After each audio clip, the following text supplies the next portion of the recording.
So for those of you who weren't here for how to become certified, this is doing business with the City of Chicago. Hopefully everybody signed in at the table.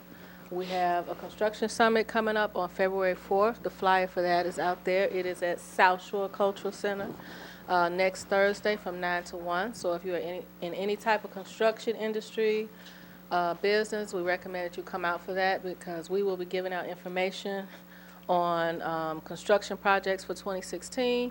They will come from the City of Chicago, our sister agencies, as well as city colleges, all the other agencies that have construction work that is coming up soon. So we do recommend that you register for that. I actually have the buy-in plan. This is hot off the presses. We just got it yesterday. This is the newest one. I'm going to pass it out to you as soon as I leave this podium. And the bid opportunity list, because Terry is going to talk about how to use the bid opportunity list and how to use the buy-in plan to help you plan your business and how to do business with the City of Chicago. We do recommend that you sign up for DPS alerts. I'm going to assume that most of you in the room already get DPS alerts because we send out the bid opportunity list every Monday and we send out the workshop information every Monday. So this is how you know what's going on with the City of Chicago is if you, with procurement services, is if you sign up for DPS alerts. So we are now live streaming. If you don't know, all of our workshops are live streamed to YouTube. So I do have to let you know that the camera is only on the speaker, not on you. But we do need you to hold your questions until the end because Terry will repeat your question so the people at home who are watching can get the question as well and they can hear your question and hear the answer. We will stop on time, and if there are any questions, even at the end, we will be here to answer your questions. So we had so many people for the first workshop of how to become certified, we were a little rushed because everybody had questions and we were trying to get everybody in and everybody out. So we do welcome questions. We're glad you have questions. The last thing is that you should have picked up an evaluation, and I will be back at the end to pick up the evaluations. So I'm going to turn it over to Terry Glavin. He's an attorney for Department of Procurement Services, and he's going to talk about how to do business with the city. And I am going to pass out to you the buy-in plan and the bid opportunity list if you didn't get one, okay? Thank you.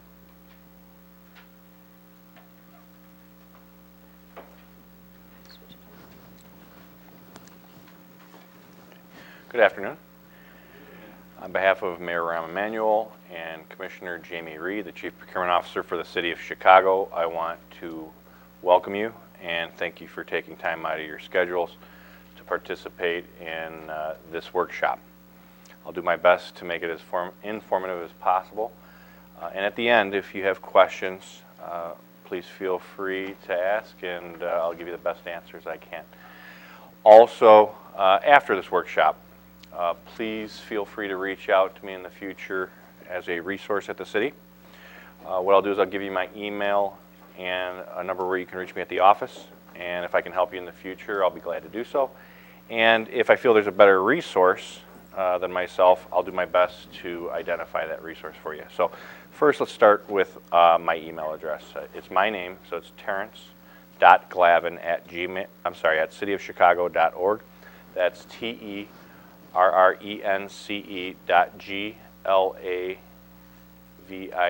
at cityofchicago.org. And a number to reach me at the office is 312-744-0851.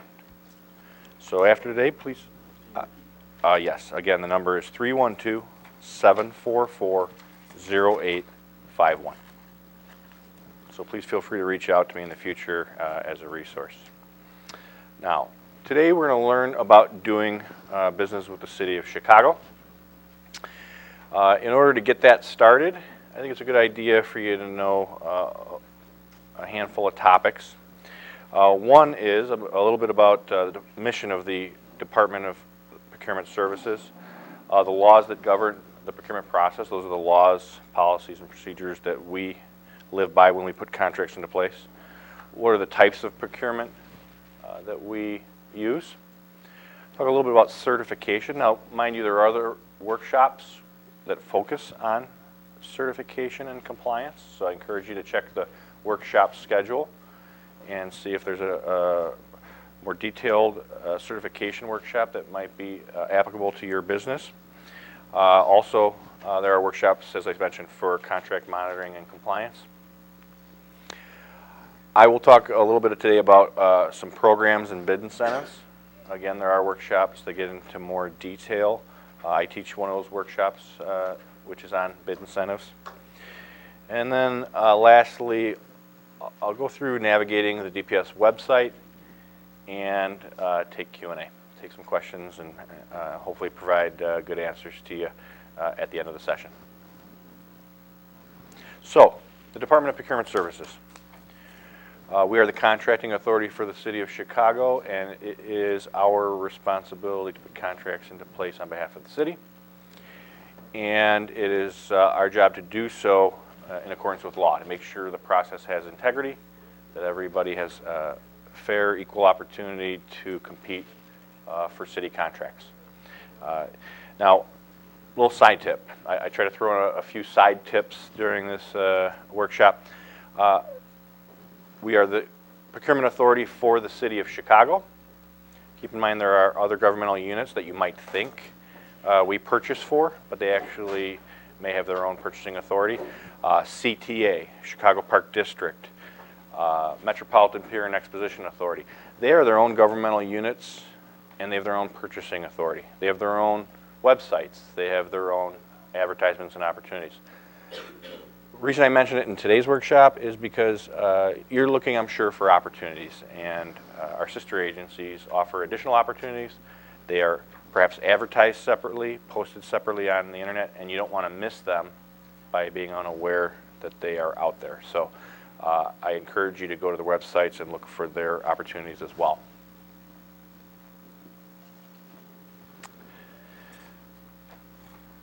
Now, when I mentioned that we live within the laws, briefly, we live within the Illinois Municipal Purchasing Act, and then within the Chicago Municipal Code at Section 2-92. That's the municipal code section that creates our department and enables our chief procurement officer to put contracts into place on behalf of the city. I don't want to turn this into a legal workshop or talk all about the law, but I point it out because as you'll see, procurement for the city within these laws is a lot about competition. And there are rules to the competition, not only for us as a department, but for you, the vendors. And so I encourage you to start becoming familiar with the laws that apply to procurement because you are required to participate within the law, but also it gives you at least an even playing field, if not a competitive advantage, if you know the rules of the game. And so I encourage you to understand the laws and compete. The greater the level of competition, the better the prices are, as you'll see. And that's beneficial to the city. So we're looking forward to a healthy vendor community that knows about the laws and competes for contracts. What are the types of procurement that fall within these procurement laws? Well, the type of procurement we use or that you'll be involved in really depends on what we're buying or, in turn, what you're selling to us. It's good to know the categories. In general, we break down things we buy into goods or services. And then services can be further broken down into professional services versus work services.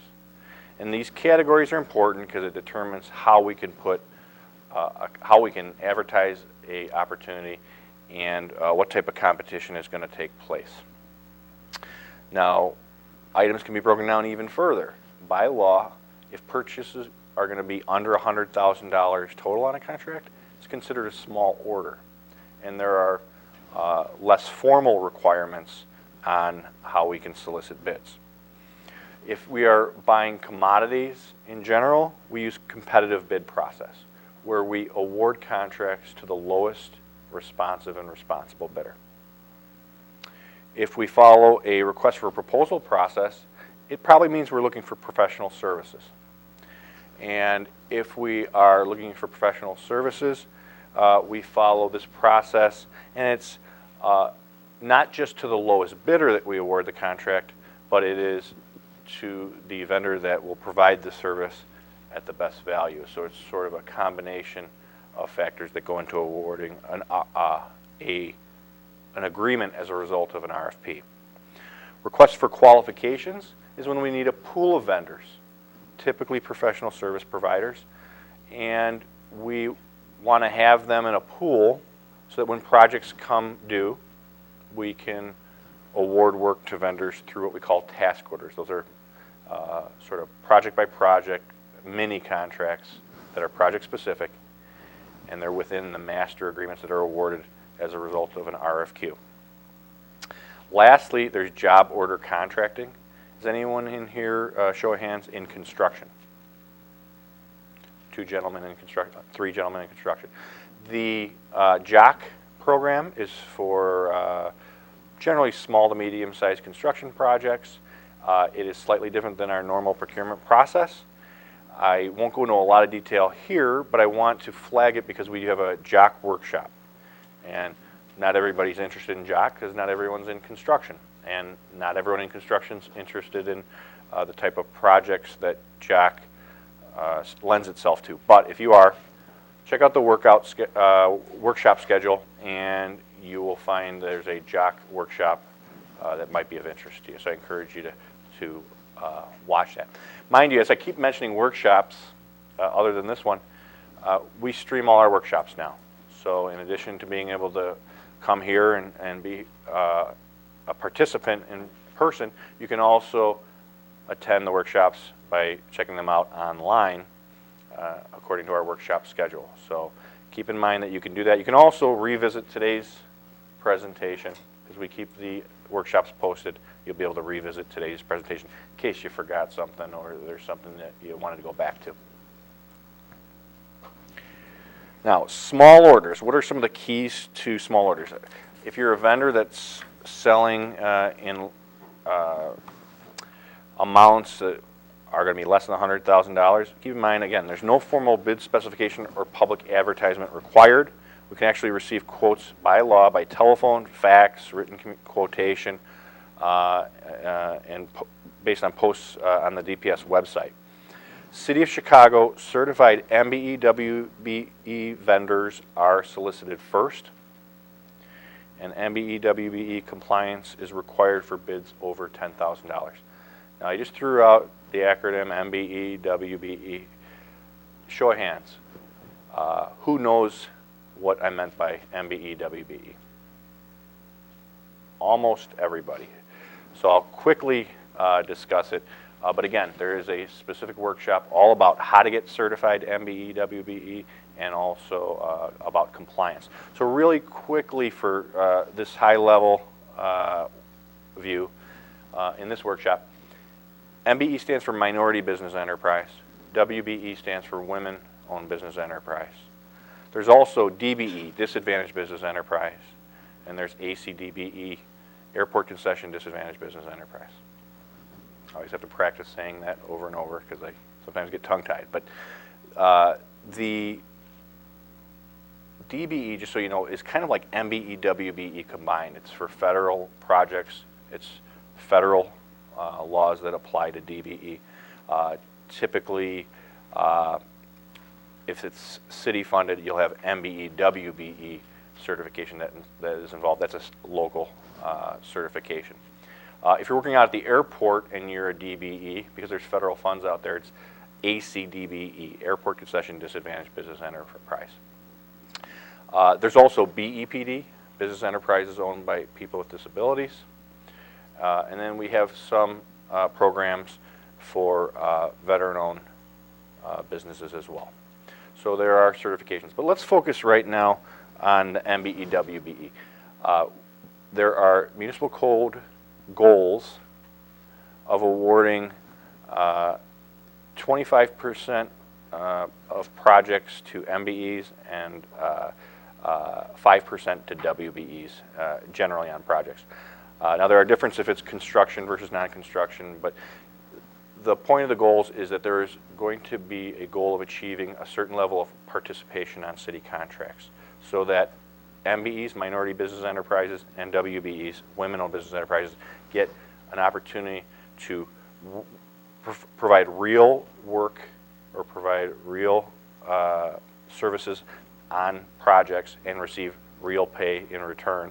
And they in turn get to gain capacity, work experience, and get a portion of city dollars that are being awarded to vendors. So the goal is to have participation, build capacity, help our communities, also to alleviate the lack of opportunity based on historical disadvantages that those groups have had in city business.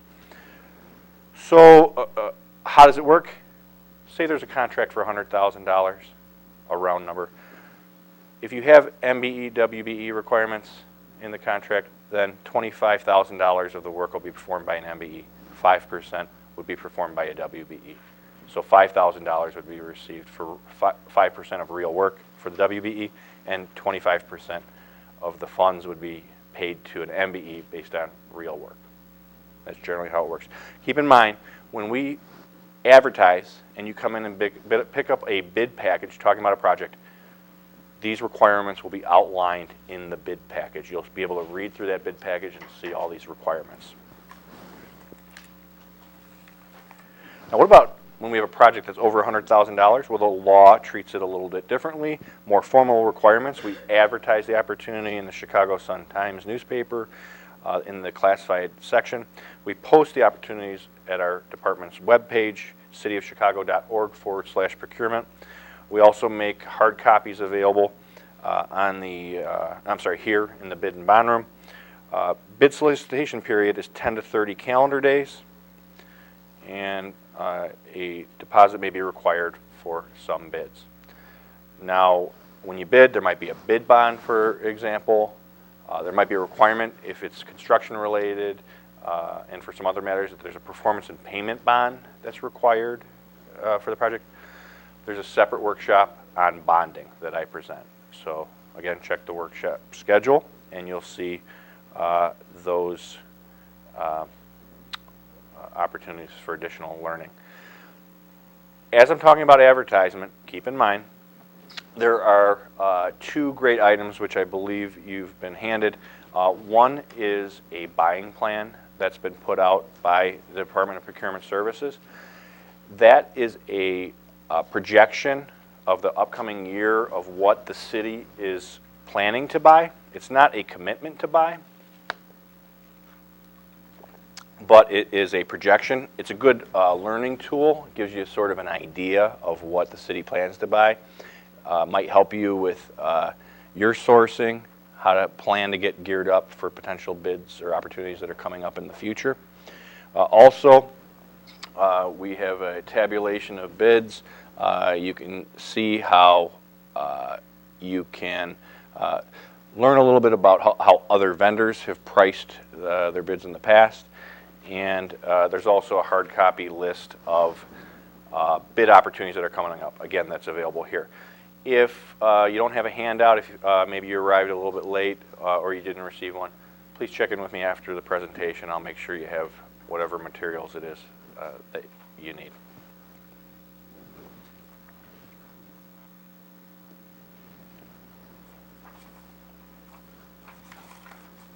Now, when we put out an opportunity, you come in, you pick up a bid package, you see that there is a package full of specifications telling you about the project. Keep in mind there might be a pre-bid conference that is available. That's where you can get to come in, ask questions, review the specifications. It's an opportunity for us to interact with you and make sure that you understand the project.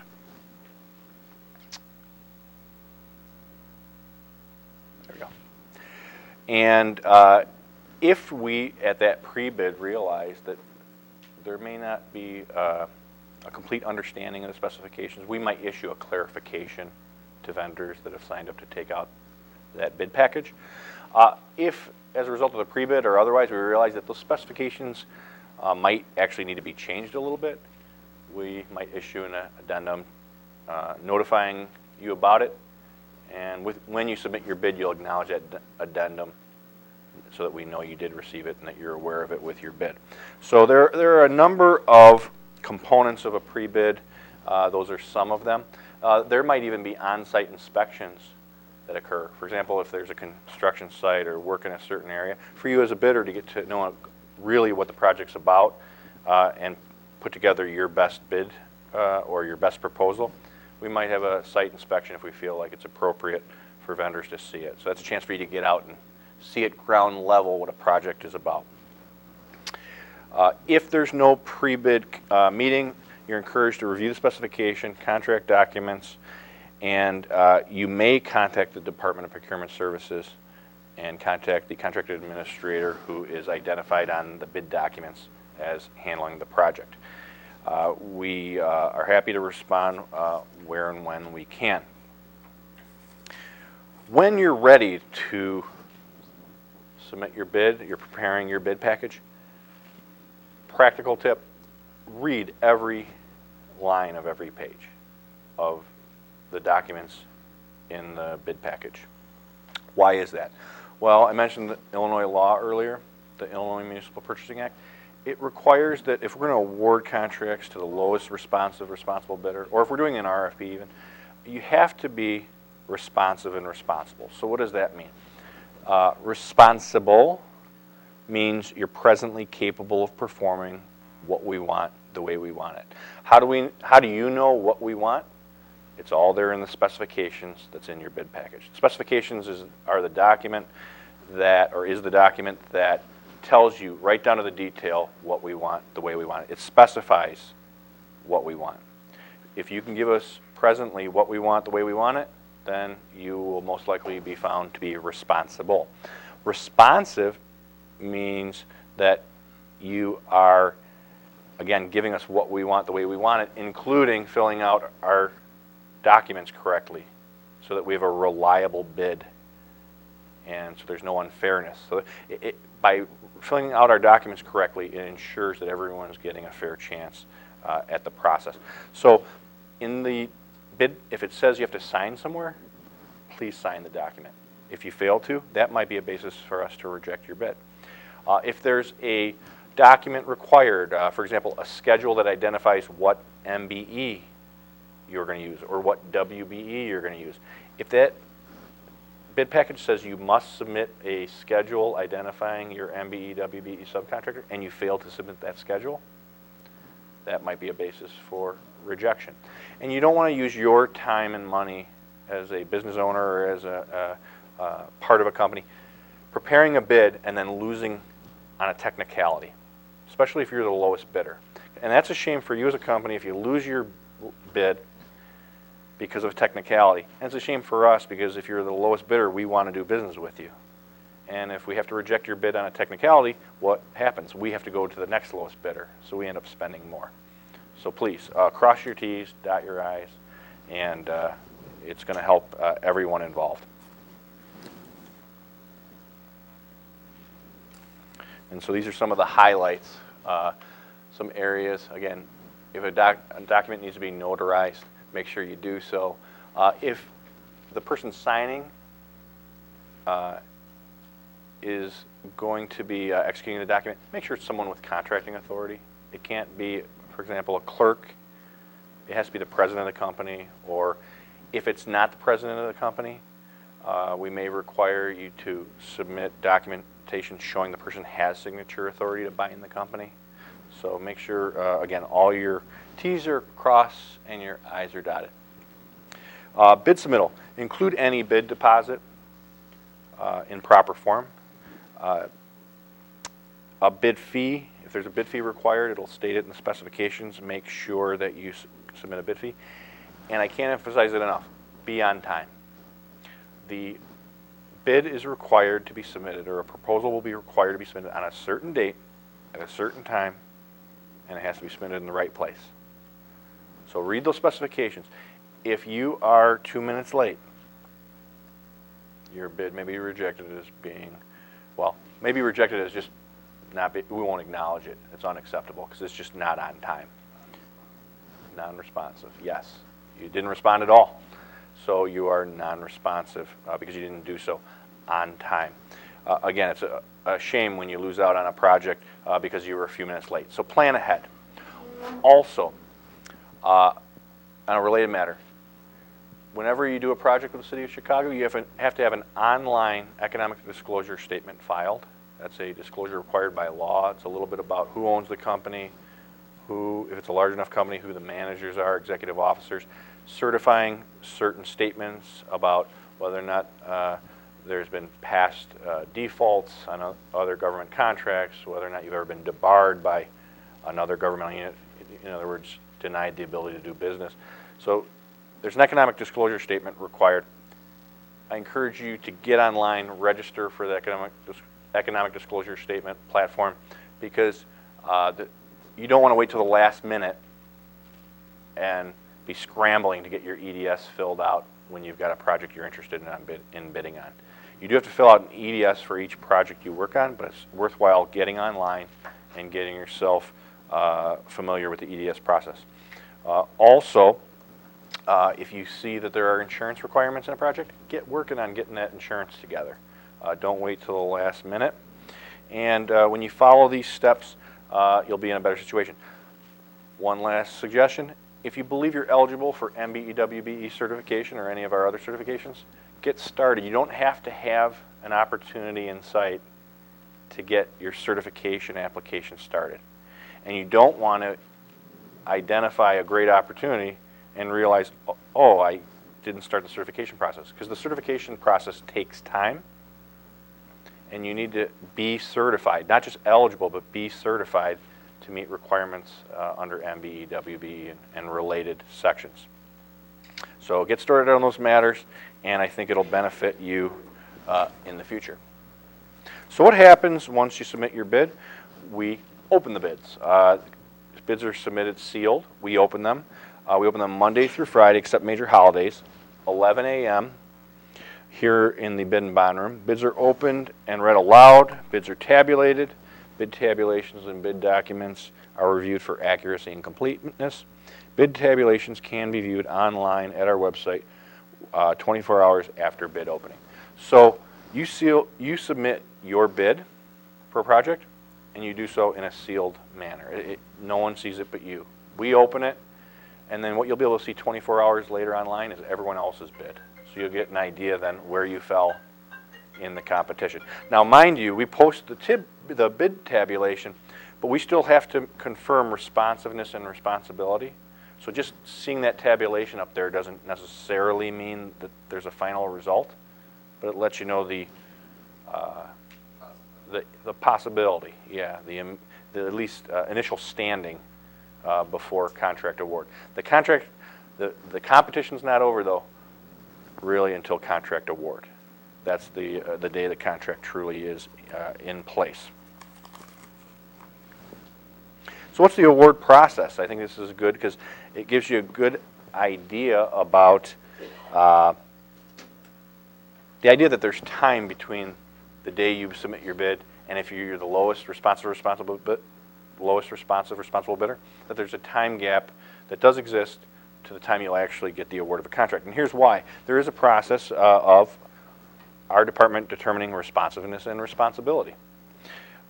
We have to talk to the department who is going to be buying off the contract and get a recommendation of award. We accept bid those documents. We have to package the documents, and we have to send them through a signature cycle. By law, there are multiple signatures: mayor, comptroller, chief procurement officer. So there are a number of people that have to review and sign their name to these official documents. There might be contractor performance and payment bond issues. There might be insurance issues that would have to be finalized before we award. We have to ensure that there's proper insurance, basically that the city is secure through a project. And then the contract is awarded to the lowest responsible bidder. But there is a gap. During that gap, you're required to do what we call hold firm. What does that mean? It means you're going to honor your bid until we award. Now, that can't go on forever. We can't hold you hostage for lengthy times so that it disrupts your business. we realize you might want to move on to other opportunities. But by hold firm, I mean if it's city funded, you have to hold firm for 60 days. So if it's really needed, we can evaluate the bids for 60 days. During that time, if you try to back out, then we can keep the amount on your bid bond. And that's considered a penal sum for not honoring your bid. If it's federally funded, it's 90 days. Oftentimes there are complexity in federally funded projects where the review might take longer. And so 90 days is the hold firm period. Now, do we take all that time every time? No. Sometimes do we contact vendors and say, hey, the process is taking a little longer because maybe there's state level review if it's or federal level review if there's federal funding. We might come to you and say, are you willing to extend your hold firm period for a little while? And if you do, we can agree on it. But after 90 days, there's no requirement that you agree to do that.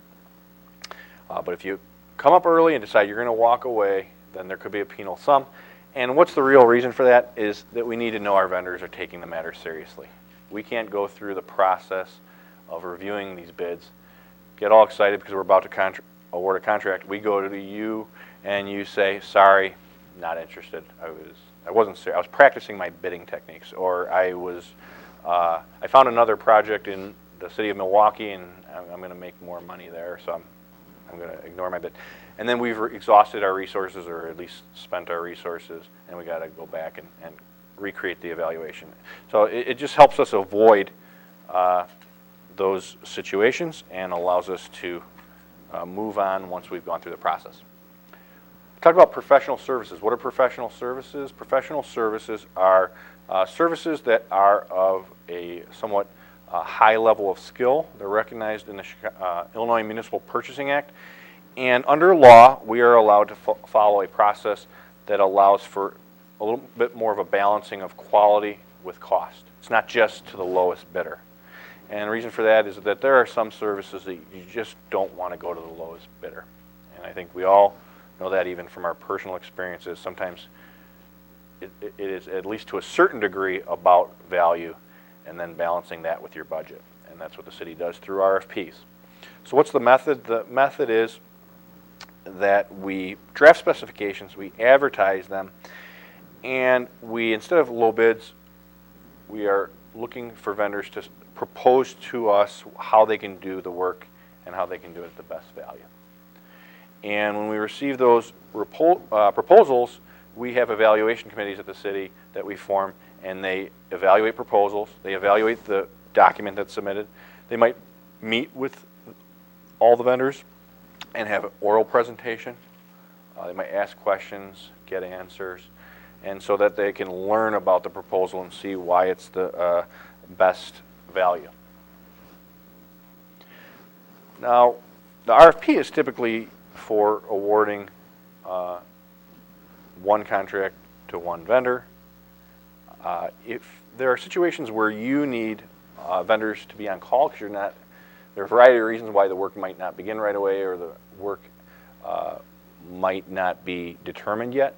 The example I like to use is we have engineers that help construction companies work on the roads.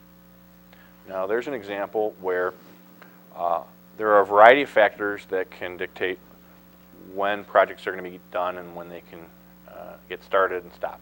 Weather might be a factor. Whether or not we're getting federal funding, when that federal funding is coming in. So we know the city of Chicago is always going to be doing road work. That's not really a question. But where and when are we going to be doing it? And we don't always know that immediately. But we don't want to start a solicitation and an evaluation process and have to go through that whole process because it takes time. We don't want to have to do that at the last minute when we know, for example, we can start work right away because we just got some funding or we realize there's a need for work. So we have a pool of vendors, and what we do is we advertise an RFQ. We are requesting qualifications. It's like basically saying, whoever wants to be in this pool, give us your resume. But it's a little more complicated than that because you're talking about a corporate resume, right? So depending on the complexity of the work, it might be a small packet. And then for some major projects with a variety of key personnel and technical skills and major project experience needed with other major cities. It could be binders and binders, volumes and volumes to prove up qualifications. So it really depends on the project. There's no one-size-fits-all solution to submitting qualifications. But what happens is, as a vendor, you submit your qualifications like you would submit your resume, but the process is similar to the RFP. We review the paper qualifications. We might bring you in, ask questions, get answers. At the end of the day, you get scored, and if you're scored as meeting the qualifications needed, then you're put into the pool. What happens in the pool? Nothing immediately. But at least you're in the pool and you're eligible for projects as they come around. We will notify the pool of projects, and then we will have competition or negotiations with vendors in the pool and award task orders that are project specific. So say you have Milwaukee Avenue, extremely long road that starts in the city and goes all the way into the northern suburbs. We are constantly working on Milwaukee Avenue, or at least regularly working on Milwaukee Avenue. And so you might have the stretch from Chicago Avenue to, let's say, I don't know, Irving Park Road. And so that's one project. That would maybe get a task order for construction and engineering services. And then you work through that project, and when you have finally arrived at Irving Park Road and completed that road work, you've completed that task order and you go back in the pool. And then say a year later, weather's good, funding is available, we might then have a project for Irving Park up to Devon Avenue. So that would be another task order. We'd put it to the pool, negotiate it. So you see how it's project by project, but it's all within the original agreement that was awarded. I'm sorry, it's all awarded based on the original qualifications that were submitted.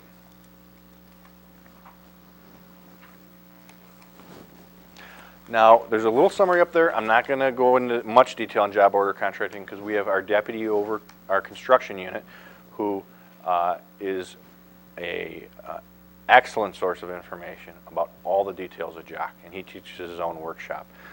There's a brief summary about it. It's still competition, but it's basically bidding discounts off of an established price book of tasks that make up construction projects. Everyone's eyes are glazing over as I briefly said that. And if you're not interested in construction, I'm not going to go any further because I'll put you to sleep. But if you're interested in construction, it's a process that you should be familiar with. It's very interesting, and the workshop does a great job of informing you how to work within the JOC program.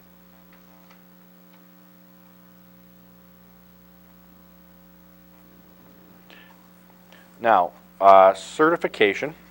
I've talked about certification through the process, through other topics that we've covered today, but I just wanted to sort of summarize it a little bit. Remember, MBE, Minority-Owned Business Enterprise, WBE, MBE, Minority-Owned Business Enterprise, WBE, Women-Owned Business Enterprise, BEPD, Business Enterprise Owned by People with Disabilities, DBE, Disadvantaged Business Enterprise, basically MBE, WBE, kind of treated in one category. ACDBE, Airport Concession Disadvantaged Business Enterprise. There's more detail, so if you believe you're eligible, learn about the detail at the other workshops, but generally, the business that wants to be certified as an MBE or WBE or otherwise has to be 51% or more owned by a person that makes it eligible. So, for example, to qualify as a WBE, the business better really be owned at least 51% by a woman. And additional to that, under the BEPD program, businesses must be at least 51% owned or controlled by an individual with disability. And when I say really owns and controls, really has the experience in the industry and really works the business and is an actual participant in making that business legit. So that is really the foundation of the different certification programs. We take compliance very seriously. We have a compliance section within our procurement department. We have a certification unit that certifies the firms, and we have a compliance unit that makes sure that if there are contracts where we have requirements or goals of participation, that the goals are actually being met. And so we take reports about payments being made to subcontractors. We monitor activity. We take it very serious that that when we have these goals that we actually do achieve them. Now there's other programs that benefit individuals and groups. Chicago Residency Ordinance, where a contract must be estimated at over $100,000 or more and funded by the City of Chicago. On those projects, 50% of the total work hours must be performed by actual residents of the City of Chicago. We also monitor equal employment opportunity. In order to promote equality and opportunity for minority and female personnel on city-funded construction projects, we have award criteria must be inserted into each specification that is estimated over $100,000. So we have equal employment programs. We make sure that we have in place all the systems we can to have equal participation by all in the procurement process. I'll give you a moment to look at some of those requirements. I keep talking about compliance, participation. What are the ways to achieve compliance? How can a prime contractor make sure that there's compliance, and how can a subcontractor make sure that they have participation? Well, you can have compliance where the prime is an MBE, WBE, or DBE. Now, I want to mention one thing that's important, though. You might be eligible for certification, but you don't have to be certified to compete for a project. You just won't get the benefit of the certification program. So there are some individuals, some groups that, for a variety of reasons, are eligible to get certification for their business that they own, but they choose not to. But they still compete for projects, but they don't get any benefits of the ordinances related to certification. So the fact that you're sitting here today and you learned all about your possible eligibility for certification, don't think, oh, I can't bid on a project tomorrow because I'm eligible to be certified and I'm not certified yet. No, you can compete, but to get the benefits of the program, you have to be certified. So that'll come later. So start the application process. What are other ways of compliance? There's joint venturing between MBEs, WBEs, and DBEs. What's a joint venture? It's basically an agreement for two entities to work together on one specific project or goal. And so you reach an agreement, a joint venture agreement, and as that joint venture, you can bid on projects. So maybe you don't have the capacity for a certain project, but together with another business owner that you know, maybe your two businesses together have the personnel, knowledge, and equipment and financial capacity to bid a larger project. So you get together, form a joint venture, and bid as a joint venture. You can do that between MBEs, WBEs, and DBEs and make it work with your compliance requirements. There's subcontracting a portion of the work. I talked about that, participation by MBEs, WBEs as subcontractors. You can also have purchasing of materials used in the performance of the work. Purchase those materials from one or more MBEs, WBEs, or DBEs. There is also the possibility of indirect participation, which we will review. Indirect participation is typically in the situation where you have a certain area that is needed on the project, certain area of work, but there's just no certified firms out there in that category of work. You've demonstrated that you looked everywhere, that you've researched, you've shown a great degree of due diligence in finding an MBE or WBE firm, and there's just none out there in that industry. If that is the case, and you show the due diligence and we review it, it's possible we will allow indirect compliance. And indirect compliance is maybe you're using MBEs and WBEs not on this project, but you use them, for example, maybe at your headquarters you buy office supplies and you buy all your office supplies from an MBE or WBE firm. Now you're not using those office supplies on this city project, but since you are at least utilizing an MBE or WBE, we may be able to count some of that as credit towards your MBE, WBE goals in a situation where we can't find any certified firms that actually could perform in the project. What's the point of it? It encourages vendors to use MBE and WBE firms on non-city projects so that if the situation ever comes up, they can perhaps get credit towards their city contracts. So that's indirect participation as an option. Reporting requirements. For participation by subcontractors, we have monthly subcontractor payment, we have certification forms, weekly certified payrolls, we look at waivers of lien.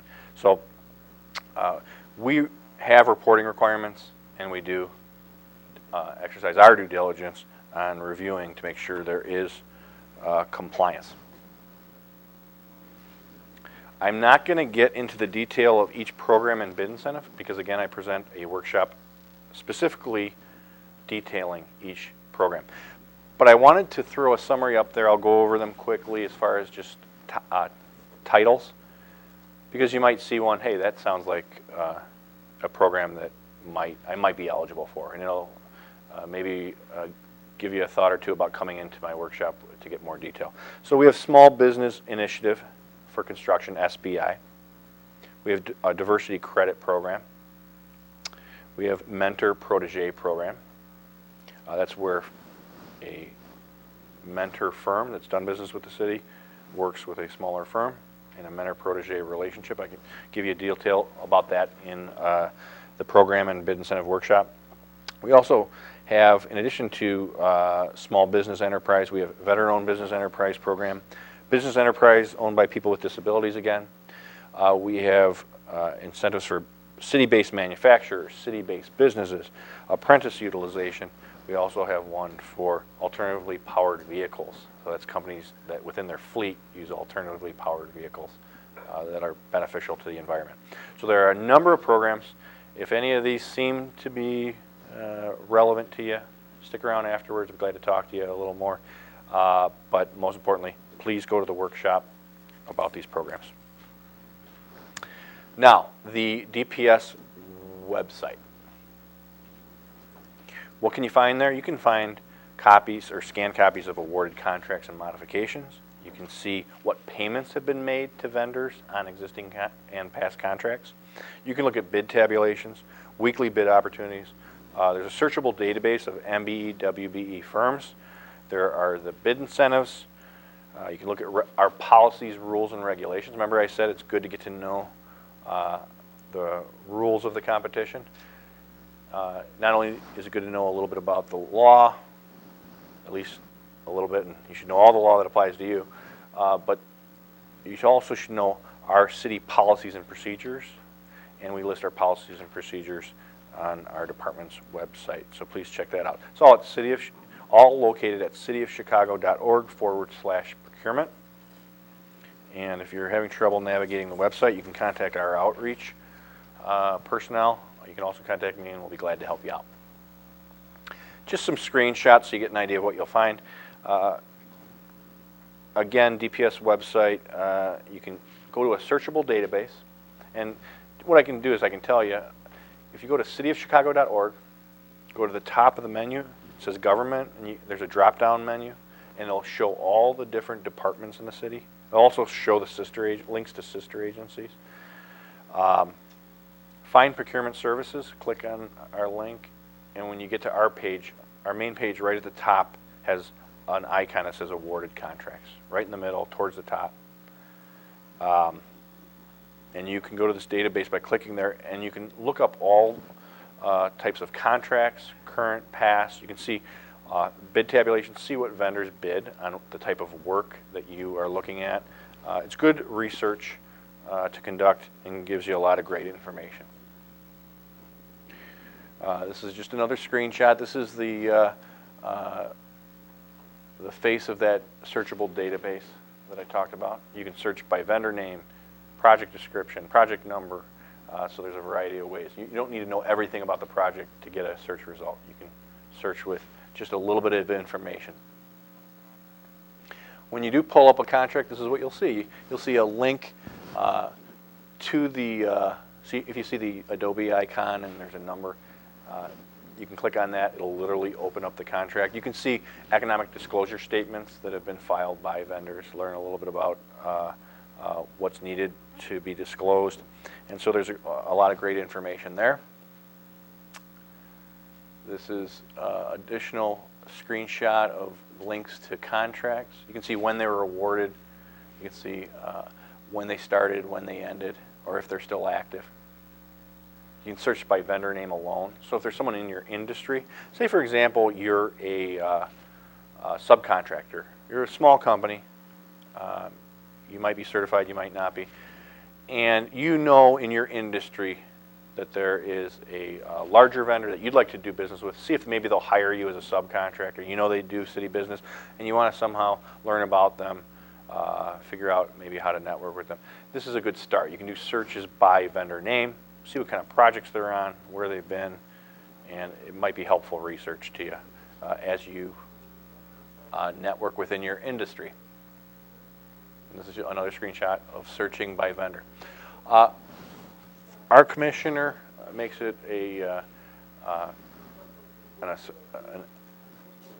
requirement that we keep vendor community informed. She really wants to make sure that we are connected to the vendor community, that we're connected to the public.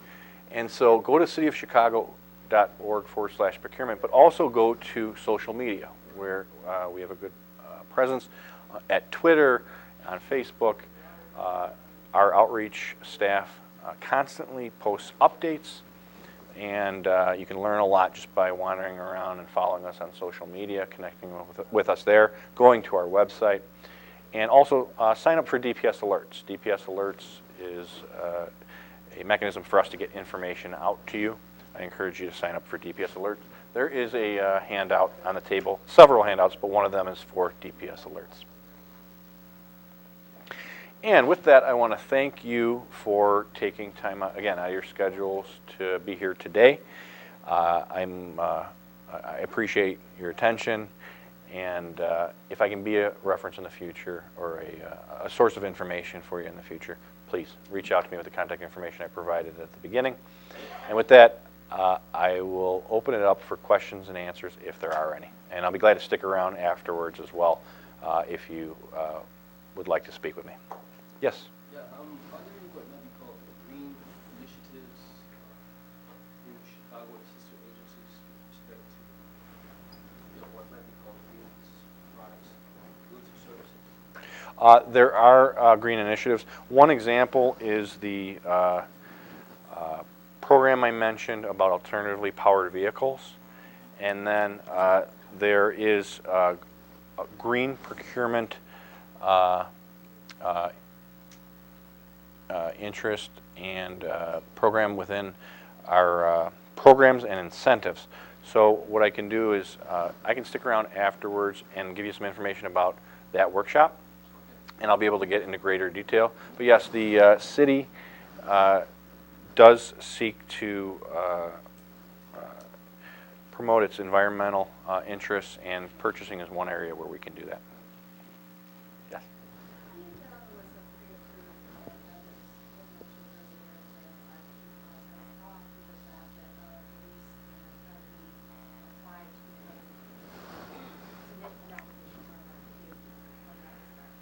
The RFQ, there's no pre-approved list for the RFQ.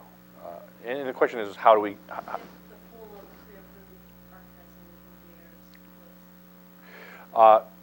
You can go online and you can search under project description. If you know the spec number of the master consulting agreement, you can search under that. So my answer to you is there a list that we post of all the qualified vendors. There's not one that we post, but what you can do is you can find out the identification number for the project, and then you'll be able to see by searching the database, you can see all the vendors that pop up under that specification number. So the specification is the best way to search. Now, how to get on it is to monitor our advertisements, whether it's in the newspaper, whether it's through our handouts or DPS alerts, and wait for the opportunity to be advertised. And we will advertise the RFQ. The RFQ then will prompt you to submit your qualifications. When we finish our process, we then award a master consulting agreement. That master consulting agreement will be for a certain period of time, maybe 5 years, maybe 5 years with some extension options. When that comes to an end, we put the opportunity back out if there's still a need for that project. So each pool lasts for a certain term, and then when it comes to an end, we put the opportunity back out. And that's sort of a hint to you about when you might want to start monitoring. You might not want to check the newspaper every day to see if something's advertised. But what you can do is find the existing master consulting agreement, see when that ends, and then maybe, a month or two before the termination of that MCA, start monitoring for advertisements and see if we put the opportunity back out. Now, keep in mind, we don't want to have a gap in contracting, so we might start advertising and evaluating with sufficient time before the termination date to make sure that we have one contract end and another one begin, so there's no gap. So don't wait till the day the contract terminated and then start looking in the paper, and then you say, oh my goodness, another agreement, I missed the pool. Well, the pool was advertised a little bit earlier, so you got to keep that in mind. Yes, sir. My question is that I was looking online and I seen a lot of work that the city of Chicago have, especially for concrete. That's what I do for concrete. But for me to find the plans instead of coming downtown to look and see that, because sometimes they have plans that they're looking for concrete work, but I don't know what specific concrete work that it's not. I'm curb and sidewalk. Okay. I'm not trying to do no foundations and footings right now. So if I'm looking into a certain particular parts of plans that it's got, just a lot of concrete, but it's not what I'm looking for, I can't really look into the plans because the city of Chicago won't let me on the website. I can go to Frankfurt. Sometimes I have to go to other entities, which would be the architects, and to their plans to find out if they allow me to go in, but the city of Chicago will not let you in. Is there a website is there a part on the website that shows where I can go in and look at the bid or the RFQs? I will try to look in there, but it's like I can't find it to look and see, because in order for me to bid on something, I got to know what I got to bid on. Right. The question is, if for example, a construction project has requirements where a bidder would need to know the plans and details of the project in order to bid properly, where would they find those? And the answer is that you have to pick up the bid package. So in other words, pick it up. You can pick up the bid package for free just by registering for it. And if you pick up a bid package, you don't have to bid. You can open it up, read it, and decide, oh, this is not for me. And if there's a need for drawing specifications in order to complete a project, it'll be in the bid package. If it's not, there'll be a reference to where you can find it. So look in the bid package. With that, based on the time, we do have to wrap up, but it doesn't mean I'll disappear. I'll be happy to stick around and answer any questions, but for the time being, we'll wrap up the session. Again, thank you very much. Enjoy your afternoon.